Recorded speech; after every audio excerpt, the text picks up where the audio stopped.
जय हिंद। क्लास 6 की ज्योग्राफी की बातचीत हमने इससे पिछले वाले सेशंस में ख़त्म कर दी। आज से हम शुरू कर रहे हैं क्लास 7 की ज्योग्राफी और आज हम बात करेंगे क्लास 7 के चैप्टर 1 के बारे में, एनवायरनमेंट के बारे में। और यूपीएससी में एनवायरनमेंट एंड इकोलॉजी बड़ा इंपॉर्टेंट सेक्शन है। उस एनवायरनमेंट एंड इकोलॉजी के इंट्रोडक्शन के तौर पे बेहद खूबसूरत चैप्टर है ये। कुछ बेसिक डेफिनेशंस दी हुई हैं और एनवायरनमेंट का एक तरीके से इंट्रोडक्शन है ये चैप्टर। और चैप्टर की शुरुआत होती है एक कहानी के साथ में कि एक बच्चा है रवि, जो कि ये नोटिस कर रहा है कि जिस प्लेग्राउंड में वो खेलता था अब उस प्लेग्राउंड में बड़े बड़े बिल्डिंग्स बनाए जा रहे हैं और इसको लेके बच्चा दुखी है, रवि परेशान है और वो अपने टीचर से पूछता है। और इसी परेशानी को एड्रेस करते हुए प्रिंसिपल कहता है कि see how our environment is changing, कि देखो हमारा एनवायरनमेंट कैसे बदल रहा है। रवि अपने टीचर से पूछता है व्हाट इज़ एनवायरनमेंट, एनवायरनमेंट क्या होता है। और टीचर बोलता है whatever you see in your surroundings is environment, जो भी आप अपने सराउंडिंग्स में देख रहे हो वो सब कुछ एनवायरनमेंट है। रवि थोड़ा एक्साइटेड होता है और फिर से पूछता है कि ये जो स्कूल की बिल्डिंग है, ये जो टेबल्स हैं, ये जो चेयर्स हैं, ये जो कूड़ा कचरा पड़ा हुआ है, क्या ये सब भी एनवायरनमेंट है। और टीचर का जवाब होता है हाँ, yes this is also a part of environment. तो अपने को दो चीज़ें समझ में आ रही हैं। एक तो ये कि एनवायरनमेंट क्या होता है। Environment is our basic life support system. Life को सपोर्ट करने के लिए जो बेसिक चीज़ें हैं वो सब कुछ एनवायरनमेंट प्रोवाइड करता है। Environment is our basic life support system. और दूसरा ये कि इस एनवायरनमेंट के दो हिस्से हैं, एक है नेचुरल हिस्सा, नेचुरल एनवायरनमेंट, और दूसरा है मैन मेड हिस्सा, man made environment. Natural environment की अगर बात करें तो ये जो एयर हम ब्रीथ कर रहे हैं, पानी हम पी रहे हैं, खाना जो हम खा रहे हैं, लैंड जिस पे हम रह रहे हैं, ये सब नेचुरल एनवायरनमेंट का हिस्सा है। लेकिन इस नेचुरल एनवायरनमेंट को ह्यूमन बीइंग्स ने सब्सटेंशियली मॉडिफाई किया है, बदला है, चेंज किया है। जैसे व्हीकल्स में से धुआं निकलता है, उसकी वजह से एयर पॉल्यूट होती है। पानी को हम जैसे चाहें वैसे यूज़ कर सकते हैं अपने हिसाब से, खाने को हम पका के अपने हिसाब से खा सकते हैं, लैंड पे हम वेरियस फॉर्म्स ऑफ कंस्ट्रक्शंस कर रहे हैं। तो ह्यूमन बीइंग्स ने इस नेचुरल एनवायरनमेंट को सिग्निफिकेंटली मॉडिफाई किया है। और इसके अलावा ह्यूमन बीइंग्स बहुत सारी मैन्युफैक्चरिंग भी करता है और एक तरीके से इस नेचुरल एनवायरनमेंट को मॉडिफाई करता है। तो basic what is environment, environment is our basic life support system. और एनवायरनमेंट के दो कंपोनेंट्स हैं, एक तो है नेचुरल एनवायरनमेंट और दूसरा है ह्यूमन मेड एनवायरनमेंट। या फिर ये कहें कि एक तो है natural component of the environment, जैसे लैंड है जिसे अपन लिथोस्फीयर बोलते हैं, जैसे एयर है जिसे अपन एटमॉस्फेयर बोलते हैं, जैसे वाटर है हाइड्रोस्फीयर, और जैसे लिविंग थिंग्स मिलते हैं बायोस्फीयर में। ये सब natural component of the environment है। और दूसरा होता है human made component of the environment, जैसे ह्यूमन बीइंग्स ने बिल्डिंग्स बनाई, ब्रिजेस बनाए, रोड्स बनाई, मॉन्यूमेंट्स बनाए, इंडस्ट्रीज़ बनाए, ये सब कुछ किस में आता है, ह्यूमन मेड कंपोनेंट में आता है। और इसी एनवायरनमेंट में बड़ा सिग्निफिकेंट रोल प्ले करता है ह्यूमन। और ह्यूमन जो है वो वेरियस फॉर्म्स में, वेरियस सोसाइटल सेटअप्स में एग्जिस्ट करता है। ह्यूमन बीइंग एक इंडिविजुअल के तौर पे एग्जिस्ट करता है, एक फैमिली के तौर पे एग्जिस्ट करता है, एक कम्युनिटी के तौर पे एग्जिस्ट करता है, फिर उसका अपना कोई रिलीजन होता है, कोई कास्ट होती है। हर एक ह्यूमन की अपनी एक एजुकेशनल लेवल होती है, इकोनॉमिक सिस्टम्स होते हैं, पॉलिटिकल सिचुएशन होती है। ये भी बड़ा सिग्निफिकेंट रोल प्ले करते हैं किसी भी एनवायरनमेंट को शेप करने में। फॉर एग्जांपल, कोई इंसान ऐसे कंट्री में पैदा हो गया है जहाँ पे कम्युनल राइट्स बहुत ज़्यादा हो जाते हैं। इसका मतलब ये है कि उसके एनवायरनमेंट में टेंशन रहेगी, उसका एनवायरनमेंट उतना पीसफुल नहीं रहेगा। तो environment is everything which is available in our environment. Basically, the place, people, things and the nature that surround any living organism is called environment. Place, people, things, nature, कुछ भी जो किसी एक living organism को surround करता है उसको अपन क्या बोलते हैं, उसको अपन बोलते हैं environment. Environment is the combination of natural and human made phenomena. Natural और ह्यूमन मेड कंपोनेंट्स जो हैं उनसे मिल के बनता है हमारा एनवायरनमेंट। और जब हम बात करते हैं नेचुरल एनवायरनमेंट के बारे में तो उसमें हम बायोटिक और एबायोटिक दोनों कंपोनेंट्स की बात करते हैं। अब बायोटिक क्या होता है, the word of living organisms, ये जितने भी प्लांट्स हैं, एनिमल्स हैं, ह्यूमन बीइंग्स हैं, जितना भी जिंदा चीज़ें हैं वो सब biotic component of the environment में आते हैं। और दूसरा होता है ए बायोटिक कंपोनेंट, जितना भी नॉन लिविंग एलिमेंट्स हैं एनवायरनमेंट में उनको अपन बोल देते हैं ए बायोटिक कंपोनेंट। देखो हम क्या बात कर रहे हैं, ये जो एनवायरनमेंट है ये दो तरीके का है, एक है नेचुरल और दूसरा है मैन मेड। और नेचुरल में भी दो कंपोनेंट्स हैं, एक है बायोटिक और दूसरा है ए बायोटिक। बायोटिक का मतलब क्या है, जितने भी लिविंग ऑर्गेनिजम्स हैं वो सब आते हैं बायोटिक कंपोनेंट में, और जितने भी नॉन लिविंग एलिमेंट्स हैं वो सब आते हैं ए बायोटिक कंपोनेंट में। बड़ी सिंपल सी बातचीत है। अच्छा, नेचुरल एनवायरनमेंट क्या होता है, अभी तक अपने को समझ में आ गया होगा कि ये जितना भी लैंड है, वाटर है, एयर है, प्लांट्स हैं, एनिमल्स हैं, जो भी हमारे एनवायरनमेंट में नेचुरली अवेलेबल है उसे अपन क्या बोल सकते हैं, उसे अपन नेचुरल एनवायरनमेंट का हिस्सा बोल सकते हैं। जैसे पिछले क्लासेस में हमने लिथोस्फीयर के बारे में बात की थी जो कि लैंड कंपोनेंट होता है, हाइड्रोस्फीयर के बारे में बात की थी जो कि वाटर कंपोनेंट होता है, एटमॉस्फेयर के बारे में बात की थी जो कि एयर कंपोनेंट होता है, और बायोस्फीयर के बारे में बात की थी ऐसा स्फीयर जिसमें लाइफ एग्जिस्ट करती है। ये सब मिलके नेचुरल एनवायरनमेंट का हिस्सा बनते हैं। लिथोस्फीयर क्या होता है, lithosphere is the solid crust और the hard top layer of the earth. जो अर्थ के सबसे ऊपर वाली हार्ड टॉप लेयर होती है उसे अपन बोलते हैं लिथोस्फीयर। 6th क्लास में भी अपन ने बात की है। और ये जो लिथोस्फीयर है ये रॉक्स का बना हुआ होता है, ये मिनरल्स का बना हुआ होता है, और इसके ऊपर टॉप पे एक थिन लेयर ऑफ सॉइल होती है। ये जो लिथोस्फीयर है ये इररेगुलर सरफेस होता है। अपने आसपास ज़मीन देखो, हर एक जगह पे फ्लैट नहीं है, कहीं ऊंची है, कहीं नीची है, कहीं इसके ऊपर माउंटेन्स हैं, कहीं प्लेट्यूज हैं, कहीं प्लेन्स हैं, कहीं वैलीज हैं। Landforms are found over the continents and also on the ocean floors. For example, continent के ऊपर माउंटेन्स, प्लेट्यूज, प्लेन्स होते ही हैं, वो सब अपने को पता है, लेकिन ओशन फ्लोर्स पे भी लैंडफॉर्म्स होते हैं। जैसे क्लास 6th में हमने बात की थी हवाई में, हवाई जो कि कहाँ पर है, पैसिफिक ओशियन में है। हवाई में एक अंडर वाटर या अंडर सी माउंटेन है, और ये अंडर सी कौन सा माउंटेन है, please let me know in the comment section. M से नाम शुरू होता है इसका, हिंट के लिए। तो अपन ये कह रहे हैं कि कॉन्टिनेंट्स के ऊपर तो लैंडफॉर्म्स होते ही हैं, ओशन फ्लोर्स के ऊपर भी वेरियस लैंडफॉर्म्स एग्जिस्ट करते हैं। लिथोस्फीयर क्या होता है, 6th में भी पढ़ा था, 7th में दोबारा देख लेते हैं। Lithosphere is the solid crust और the hard top layer of the earth. It is made up of rocks and minerals and covered by a thin layer of soil.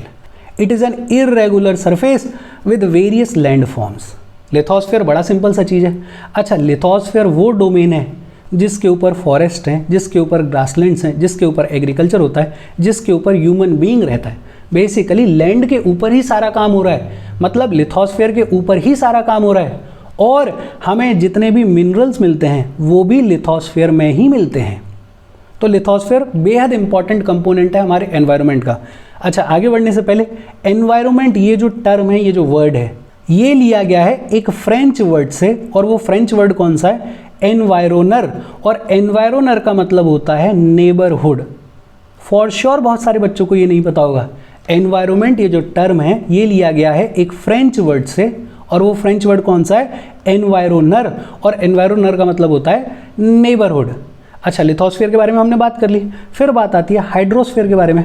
जितना भी वाटर कंपोनेंट है अर्थ के ऊपर उसको अपन बुलाते हैं हाइड्रोस्फीयर। क्लास 6th में भी पढ़ा था अपन ने। The domain of water is referred to as hydrosphere. और हाइड्रोस्फीयर में जब अपन पानी की बात करते हैं तो पानी के सभी फॉर्म्स के बारे में बात करते हैं, फिर चाहे वो रिवर्स में हो, फिर चाहे वो लेक्स में हो, फिर चाहे वो सीज में हो, फिर चाहे वो ओशंस में हो, फिर चाहे वो वेपर के फॉर्म में हो, फिर चाहे वो अंडरग्राउंड वाला पानी हो, किसी भी फॉर्म में वाटर को अपन काउंट करते हैं इन दी हाइड्रोस्फीयर। और लिविंग ऑर्गेनिजम्स के लिए बेहद असेंशियल है वाटर। तीसरा कंपोनेंट एनवायरनमेंट का, एटमॉस्फेयर। जो एयर सराउंड करती है हमारे अर्थ को उसको अपन बोलते हैं atmosphere. Atmosphere is the thin layer of air that surrounds the earth. और ग्रेविटेशनल फोर्स की वजह से ये जो एटमॉस्फेयर है ये अर्थ के साथ में चिपका रहता है। क्लास 6th में हमने पढ़ा था कि अर्थ के सरफेस के ऊपर अगर देखोगे तो एटमॉस्फेयर की जो डेंसिटी होती है वो हाई होती है। जैसे जैसे आप ऊपर जाओगे एटमॉस्फेयर की डेंसिटी जो है वो कम होती जाएगी। ये क्यों हो रहा है? बिकॉज ग्रेविटेशनल पुल की वजह से, ग्रेविटेशनल फोर्स की वजह से ये जितना भी एटमॉस्फेयर है ये अर्थ की तरफ खिंचा हुआ रहता है, उससे चिपका रहता है। और ये जो एटमॉस्फेयर है ये हमें प्रोटेक्ट करता है हार्मफुल रेस से, ये हमें प्रोटेक्ट करता है सन की हीट से। और इस एटमॉस्फेयर में वेरियस गैसेज हैं, डस्ट है, वाटर वेपर है। और जो गैसेज हैं उनमें बेहद इंपॉर्टेंट गैसेज हैं जो कि ह्यूमन सर्वाइवल के लिए बड़ा इंपॉर्टेंट है। और इस एटमॉस्फेयर में जरा भी कोई चेंज होता है तो हमारा वेदर, हमारा क्लाइमेट चेंज होता है। और चौथा कंपोनेंट है बायोस्फीयर। ये जितना भी प्लांट्स हैं, ये जितने भी एनिमल्स हैं, प्लांट किंगडम और एनिमल किंगडम दोनों मिला के बनता है बायोस्फीयर। बायोस्फीयर वो नैरो जोन है जिस पे लैंड, वाटर और एयर तीनों इंटरेक्ट करते हैं, तीनों मिलते हैं। और बायोस्फीयर वो नैरो जोन है जिसके ऊपर लाइफ एग्जिस्ट करती है। देखो बेसिक बातचीत है। सबसे पहले हमने बात करी कि what is environment. Environment is our basic life support system. Environment के दो कंपोनेंट्स हैं, एक तो नेचुरल कंपोनेंट है और दूसरा ह्यूमन मेड कंपोनेंट है। और इस एनवायरनमेंट को बड़ा सिग्निफिकेंटली मॉडिफाई करता है ह्यूमन बीइंग। हमने नेचुरल एनवायरनमेंट के बारे में बात करी और नेचुरल एनवायरनमेंट का हिस्सा होते हैं लिथोस्फीयर, हाइड्रोस्फीयर, एटमॉस्फेयर और बायोस्फीयर। लिथोस्फीयर बेसिकली क्या होता है? द सॉलिड क्रस्ट और the hard top layer of the अर्थ, उसको अपन बोलते हैं लिथोस्फीयर। फिर अपन ने बात करी हाइड्रोस्फीयर, जितना भी वाटर कंपोनेंट है अर्थ के ऊपर उसे अपन बोलते हैं हाइड्रोस्फीयर। ये जितनी भी एयर सराउंड करती है हमारी अर्थ को उसे अपन बोलते हैं एटमॉस्फेयर, जो कि अपने आप में बेहद इंपॉर्टेंट है। और बायोस्फीयर वो जोन है जहाँ पे लाइफ एग्जिस्ट करती है। अब अगला सवाल आता है कि व्हाट इज इकोसिस्टम। और फिर वही इकोसिस्टम को एक्सप्लेन करने के लिए भी एक कहानी दे रखी है। और बच्चे बात कर रहे हैं, बता रहे हैं कि हमारे यहाँ पे तो बहुत बारिश होती है, कोई बता रहा है कि हमारे यहाँ पे तो डेजर्ट है, कोई बता रहा है कि हमारे यहाँ पे तो एक्स पेड़ होता है, कोई बता रहा है कि हमारे यहाँ पे तो गर्मी बहुत पड़ती है, कोई बता रहा है कि हमारे यहाँ पे तो न गर्मी पड़ती न सर्दी पड़ती। तो सवाल उठता है what is ecosystem. Ecosystem is a system formed by the interaction of all living organisms with each other and with physical and chemical factors of the environment in which they live, all linked by transfer of energy and material. Ecosystem basically क्या है? Ecosystem वो system है जिसमें सभी living organisms एक दूसरे के साथ में इंटरेक्ट करते हैं और साथ ही साथ अपने आसपास जो फिजिकल और केमिकल फैक्टर्स हैं या जो केमिकल कंपोनेंट्स अवेलेबल हैं उनके साथ में भी इंटरेक्ट करते हैं। ये जो पूरा इंटरेक्शन है इसी को अपन क्या बोलते हैं? इकोसिस्टम बोलते हैं। Basically it is a system formed by interaction of all living organisms. जैसे हम हैं, हम जानवरों के साथ में, पेड़ पौधों के साथ में वेरियस तरीकों से इंटरेक्ट करते हैं और साथ ही साथ ये जितने भी लिविंग ऑर्गेनिजम्स हैं ये अपने आसपास के फिजिकल और chemical factors of the environment के साथ में भी इंटरेक्ट करते हैं। जैसे हम सिर्फ लिविंग ऑर्गेनिजम्स के साथ में इंटरेक्ट नहीं कर रहे हैं, आसपास जो सराउंडिंग्स में एनवायरनमेंट है उसके साथ में भी इंटरेक्ट कर रहे हैं। जैसे हम गाड़ी चला रहे हैं तो उसकी वजह से एयर पॉल्यूट हो रही है, ये भी एक फॉर्म का इंटरेक्शन है। तो आसपास के फिजिकल और chemical factors of the environment से जो इंटरेक्शन हो रहा है और लिविंग ऑर्गेनिजम्स का आपस में जो इंटरेक्शन हो रहा है उस पूरे सिस्टम को अपन क्या बोलते हैं? उस पूरे सिस्टम को अपन बोलते हैं ecosystem. All plants, animals and human beings depend on their immediate surroundings. सभी पेड़ पौधे, सभी जानवर, सभी ह्यूमन बींग्स अपने सराउंडिंग्स पर डिपेंडेंट होते हैं अपने सर्वाइवल के लिए। And they are also interdependent on each other, एक दूसरे पे भी इंटरडिपेंडेंट होते हैं। फॉर एग्जाम्पल ह्यूमन बींग्स की लाइफ पॉसिबल नहीं है विदाउट प्लांट्स, विदाउट एनिमल्स, और वैसे ही प्लांट्स और एनिमल्स की भी लाइफ पॉसिबल नहीं है विदाउट ह्यूमन बींग्स। ये जो रिलेशन है between living organisms as well as the relation between the organisms and their surroundings, this forms an ecosystem.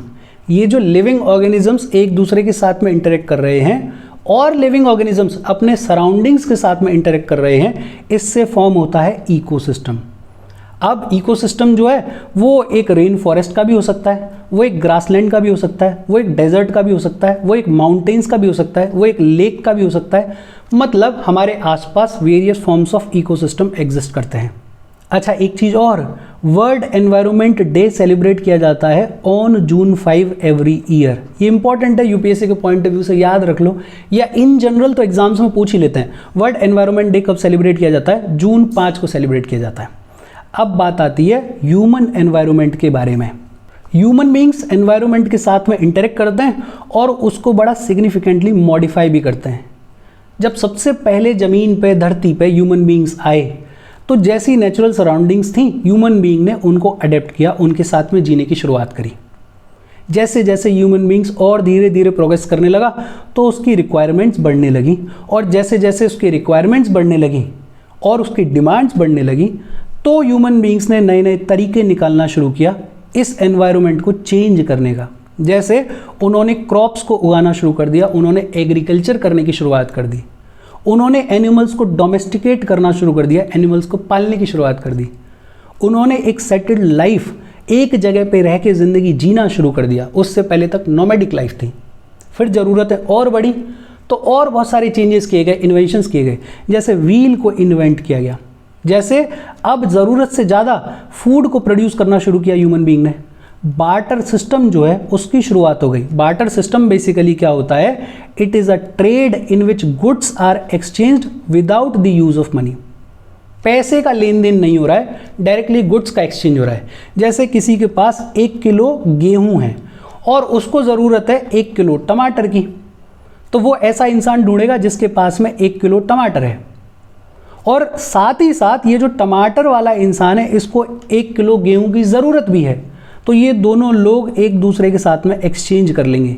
ये जो ट्रेड हुआ गुड्स का without the exchange of money, without the use of money, इसको अपन बोलते हैं barter system. और ये सुनने में, समझने में ही लग रहा होगा कि ये कितना कॉम्प्लिकेटेड सिस्टम होगा कि आपके पास 1 किलो गेहूं है, आपको 1 किलो टमाटर की ज़रूरत है, तो आपको 2 चीज़ें करनी पड़ेंगी। एक तो ऐसा इंसान ढूंढना पड़ेगा जिसको 1 किलो गेहूं की ज़रूरत है, और दूसरा उसके पास में 1 किलो टमाटर भी होना चाहिए ताकि आपकी भी नीड फुलफिल हो, तब कहीं आप दोनों के बीच में एक्सचेंज होगा। तो ये बार्टर सिस्टम पुराने टाइम पे चलता था, आजकल तो बट ऑब्वियस सी बात है नहीं चलता। तो ह्यूमन बींग्स ने अपने एनवायरनमेंट को मॉडिफाई किया, फिर धीरे धीरे ट्रेड बढ़ने लगा, कॉमर्स डेवलप होने लगा, इंडस्ट्रियल रिवोल्यूशन की शुरुआत हो गई 1750s के आसपास, ट्रांसपोर्टेशन और ज़्यादा डेवलप हुआ, इंफॉर्मेशन रिवॉल्यूशन आ गया, मोबाइल आ गए, फिर लैपटॉप आ गया, फिर इंटरनेट आ गया, फिर 5G आ गया, अब AI की बात कर रहे हैं हम। लेकिन over the period of time ये भी देखने को मिल रहा है कि ह्यूमन बीइंग अगर एक लिमिट से ज़्यादा एनवायरनमेंट को मॉडिफाई करने की कोशिश करेंगे तो उसके हार्मफुल इम्पैक्ट्स होंगे। इसलिए a perfect balance is necessary between the natural and human environment. ज़रूरी है कि ये जो नेचुरल एनवायरनमेंट है और ह्यूमन एनवायरनमेंट है उसके बीच में एक परफेक्ट बैलेंस मेंटेन किया जाए। Humans must learn to live and use their environment in the harmonious way.